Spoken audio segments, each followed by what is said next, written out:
District 9. And I did a little bit of research on this young fella, but I'm telling you what, his resume is. If I give you everything on the resume, he won't have time to talk.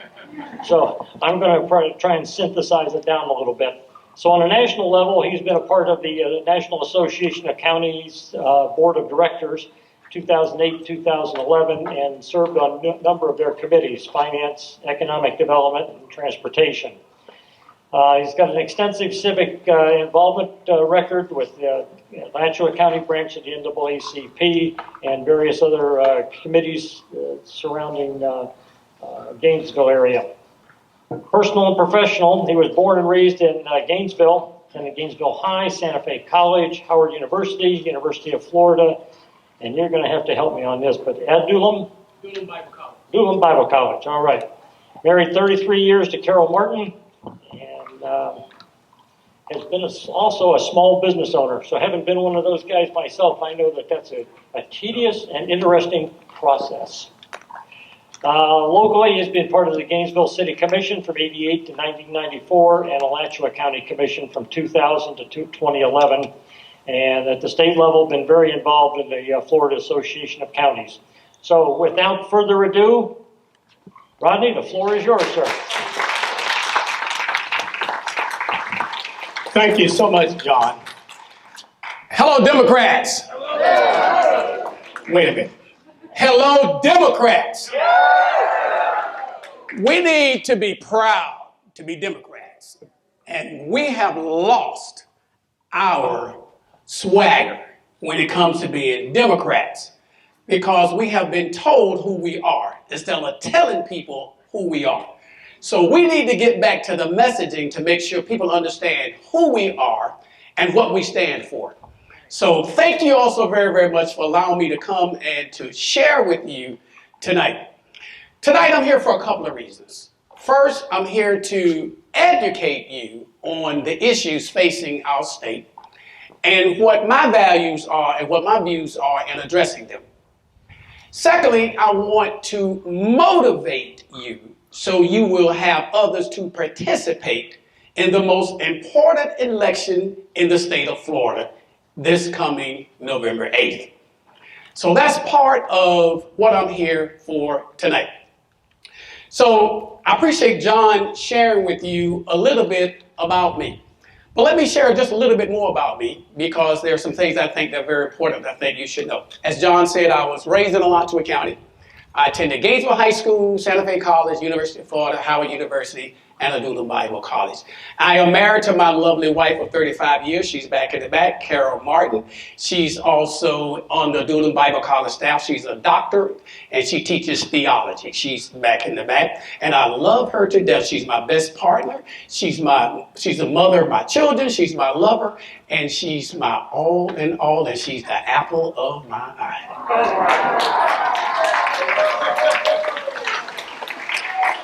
We have 5 adult children, 3 of them are natural, 2 of them are adopted, and we have 11 grandchildren. Yeah, well, wait a minute. We have 1 great-grandchild and 1 great-grandchild on the way. We have a big family. We just love ourselves, our family. We're small business owners. I'm an owner of a real estate brokerage firm and a bail bond firm, and we have 2 not-for-profits. One of them is the Martin Luther King Jr. Commission of Florida, which is a social justice not-for-profit, and we specialize in education for our youth, and I'll tell you a little bit more about that later. And we also own the Loan Foundation. The Loan Foundation is an organization that we established that deals with food insecurity. It deals with felony reentry of people coming back out of the criminal justice system back to the workforce. So those are some of the things we do. And I am on the ministerial staff at my church, Showers of Blessings Harvest Center. I was elected to the Gainesville City Commission, served 2 terms, 1 term as mayor. I was also honored to be elected on the Alachua County Commission 3 terms, serving 2 terms as president of the Board of County Commission. My colleagues at the Florida Association of Counties, they selected me to be president on 2 occasions, serving 2 terms, and that's unprecedented in state organizations. I've had the opportunity to serve at the national level as well. And my colleagues at the National Association of Counties, They selected me in 2011 to visit the White House and talk with President Obama about issues facing the nation's county. So I am qualified to be your next state senator, representing you and being your voice in Tallahassee. Right. Now, here's what we need to do as Democrats. We need to tell our story. We need to be proud to be Democrats. We need to let people know when President Biden assumed the White House, he assumed a mess. When I say a mess, and all of us know what mess he inherited. First of all, he came in with a 50-50 Senate. And he only had a +4 margin in the House of Representatives. How do you govern with such a margin? Well, President Biden also inherited the country's worst president mess from Donald Trump, a person who should have never been president in the first place. And I'm going to say this because it's true. If Bernie Sanders' people had supported Hillary Clinton in 2016, we'd have never had Trump in the first place. President Biden inherited a pandemic that killed over 1 million Americans. But he came in with the mission of getting shots in people's arms. To his credit, over 606 million Americans received shots in the arms, and his 223 million people today are fully vaccinated, thanks to President Biden. President Biden, when he came in, he put in place the American Recovery Plan, a $1.9 trillion plan to recover from the economy after the pandemic. President Biden expanded NATO to include Finland and Sweden to our 30 NATO countries. President Biden nominated and the Senate confirmed the first African-American justice in Ketanji Brown Jackson. President Biden is the lead supporter for Ukraine. Also, we should be proud Democrats, and we should talk about the success of the CHIPS and Science Act, a $280 billion program to compete with China, producing semiconductors right here in America that's going to create millions of jobs here in America. President Biden just signed into law the PACT Act, which is an act that deals with veterans who've been impacted by toxic burns. President Biden just signed into the Safer Communities Act, legislation on gun safety, the first piece of legislation for gun safety in over 30 years. And we need to do more. And we need to do more. Gas prices are coming down. Huge job numbers. By the way, President Biden has recovered all the jobs that were lost during the pandemic. That is historic. We have the lowest unemployment rate, 3.5%, which is matching the lowest level in 50 years. We need to tell our story. Also, the Senate is currently negotiating an update to the Electoral College Count Act, and President Biden killed the second highest ranking Al-Qaeda leader. So we need to tell our story. Now, what just happened this week? Historic legislation. President Biden signed into law the Inflation Reduction Act just this week. $369 billion that's going to go to climate and energy investments so people can begin to start having and buying electric vehicles, things that are energy compliant. Hopefully that will bring us closer to reducing our carbon footprint at least by 40% over the 2005 levels. That's great for our great-grandchildren and our children here in America. 15% minimum tax on corporations who have not paid a dime. Woo! So we got some successes. We need to talk about the things that we've done. Also, This particular bill is going to be a $300 billion deficit reduction, and it also is going to allow Medicare to negotiate prices for our seniors for Medicare. We just need to tell our story. We should be proud to be Democrats.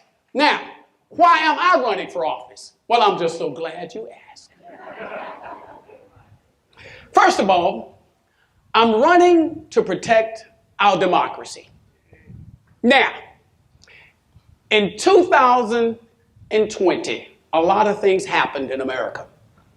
First of all, in March of 2020, Breonna Taylor was killed in her bedroom in Kentucky.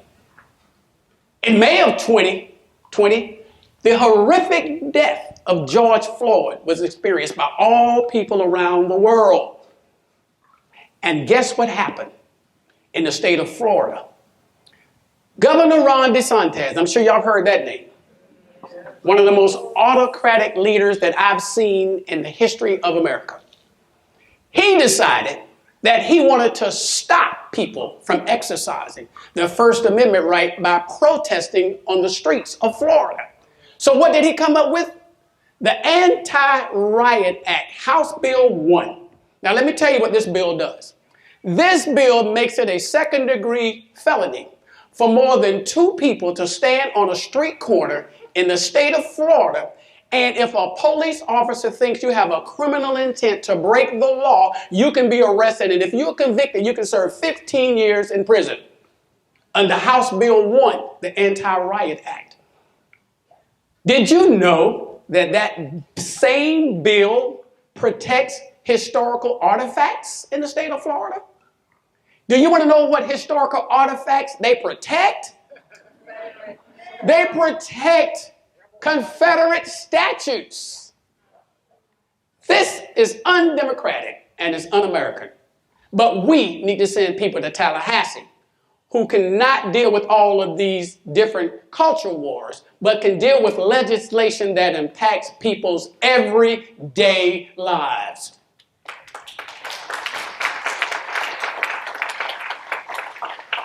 In the state of Florida, we passed our version of voter suppression.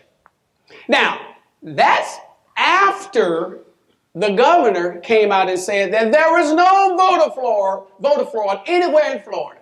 We had the best election we've ever had until he received a call from his daddy, Trump, who said, your narrative is not the narrative that's consistent with my narrative of the election being stolen. So you need to follow the script. So what did they do? They came up with Senate Bill 90, which is a voter suppression bill. And let me tell you what Senate Bill 90 does. Senate Bill 90 makes it a felony if you collect more than two people's ballot other than your family members and take them to the ballot box. You will be charged with a second-degree felony in the state of Florida. And you do know that he just put in place a new department and office called the Office of Voter Integrity, looking for a crime in the state of Florida. You know what else this bill does? It closes the operations of the Office of Supervisor of Elections around the state of Florida at 4:30 p.m. when most people don't get off from work until 5 or 6 o'clock in the evening time. You know what else it does? It makes it illegal for you to have more than one drop box, and that's at the Supervisor of Elections office, and that one drop box has to be monitored 24 hours a day. And it's inside. That's right. So, folks, this is voter suppression. These are the types of things that the legislature and our governor is doing in the state of Florida, and we must send people to Tallahassee that's going to address these types of issues and speak truth to power. And I'm one of those people that's going to Tallahassee that's going to be speaking truth to power. I had the opportunity to go to Tallahassee this past spring and participate in a special session that was called to deal with congressional redistricting. Now, first of all, under the state statute, the legislature are the only body that can actually draw maps and submit them to the governor for review or veto. Well, the first round of maps included everything the governor wanted, and he vetoed it because it did not eliminate some of the congressional maps that he thought were gerrymandered. Some of you may remember Congressional District Number 5, which was held by Congressman Al Lawson, which was from Jacksonville over to the Panhandle over by Tallahassee, Leon County. Well, he said it was a gerrymander. And so what he wanted the legislature to come back to do is to change the maps. But the legislature said, no, we've already given you maps. You vetoed the maps. So guess what the governor did? In violation of the Constitution and Fair Districts, Florida, he himself submitted maps, which is unconstitutional in the state of Florida. It was challenged, but guess what? The Court of Appeals decided it's too close to the election now for us to make that decision, so we're going to go along with the governor's map. And guess what that caused? It caused us to lose 2 minority access districts in the state of Florida. We had 4, now we got 2. It also moved the opportunity of Republicans to pick up 4 congressional new seats. Now, what is the magic number of control, ironically, in Washington, D.C. to take control of the House? 4 new seats that are coming out of Florida.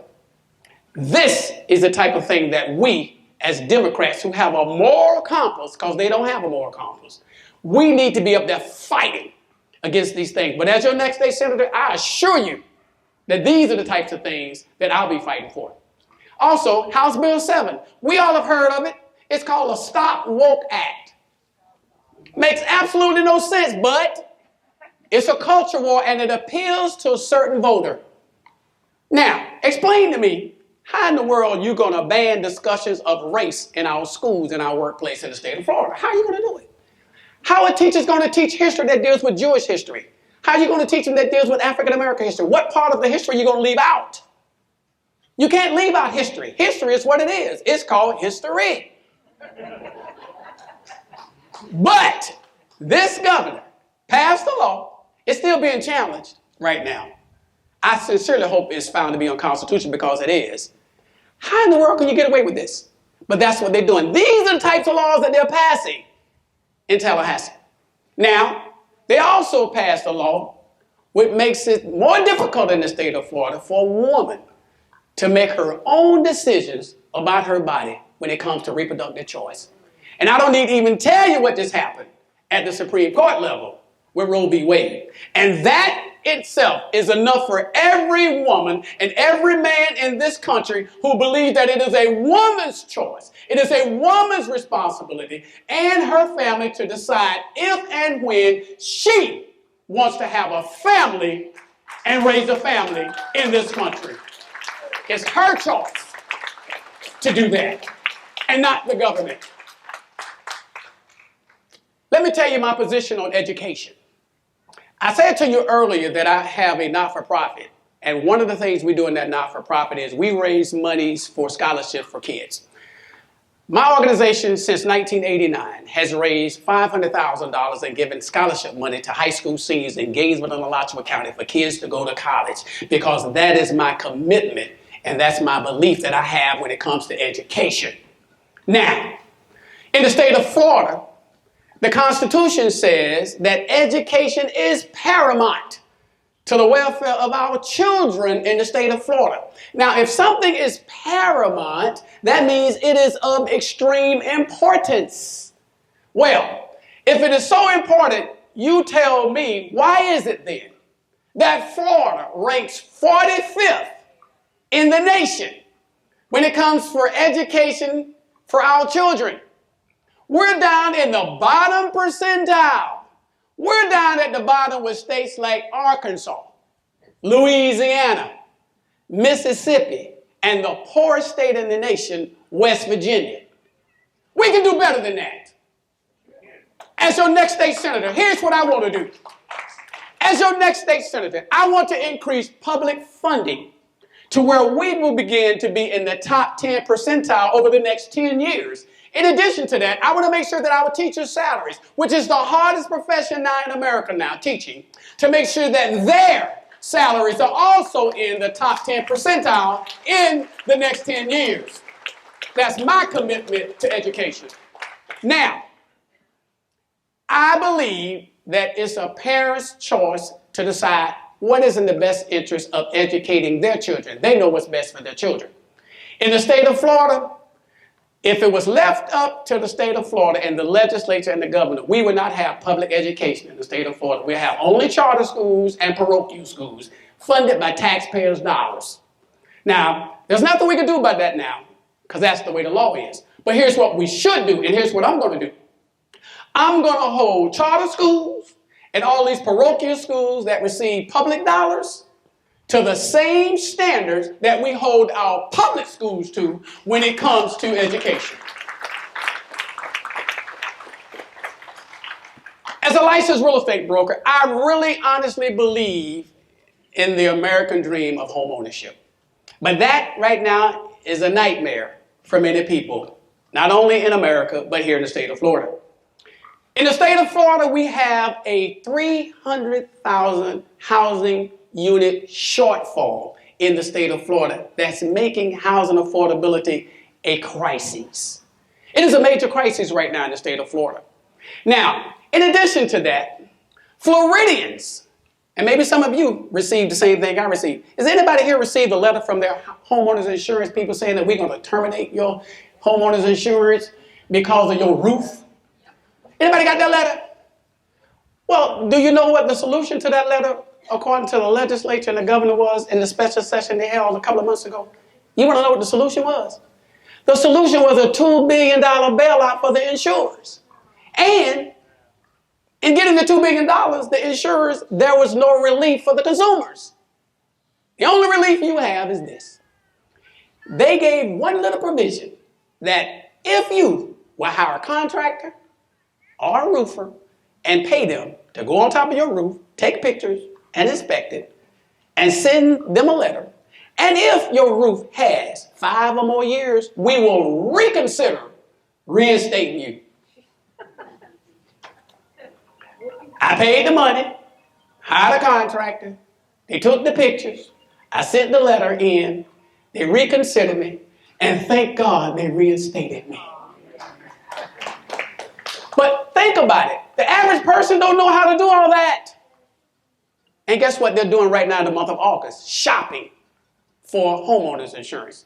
These are the types of things that the legislature should be doing and not stealing with things like House Bill 1 and the Stop Woke Act. These are the types of things that affect everyday Floridians that the legislature is not doing. Now, I applaud the legislature because they did something good this year, and I must give them their credit when it's due.